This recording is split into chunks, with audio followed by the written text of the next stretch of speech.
జనరల్గా అయితే మనుషులకు నోట్లో పళ్ళు ఉంటాయి. అవి 32 పళ్ళు ఉంటాయి మనకు. కానీ నత్తకు అలా కాదు, దానికి 25,000 పళ్ళు ఉంటాయి. అది ఎక్కడంటే దాని నాలుక పైన ఉంటాయి. మీరు ఎప్పుడైనా ఆలోచించారా మన బాడీలో పెద్దదైన ఎముక ఎక్కడుంటుందో? మన బాడీలో పెద్దదైన ఎముక మన తొడ భాగంలో ఉంటుంది. దాని పేరే ఫెమర్.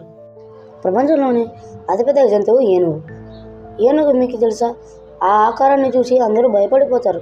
కానీ అది చీమలకు దోమలకు భయపడుతుందని మీకు తెలుసా? ఆ చీమలు కాటేయడం, దోమలు కుట్టడం, దానివల్ల అది చాలా భయపడుతుంది ఫ్రెండ్స్.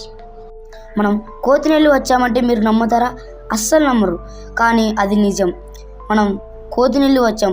మనం పురాతన కాలంలో కోతిలాగా ఉండి పచ్చి మాంసం తినేవాళ్ళం. అందులో ఇప్పుడు కానీ కుకింగ్ ఫుడ్స్ మసాలా అవల వేసి అనారోగ్యాల పాలవుతున్నారు మనుషులందరూ. మీకు పురాతన కాలంలో ఏది మంచిదంటే కామెంట్ చేయండి.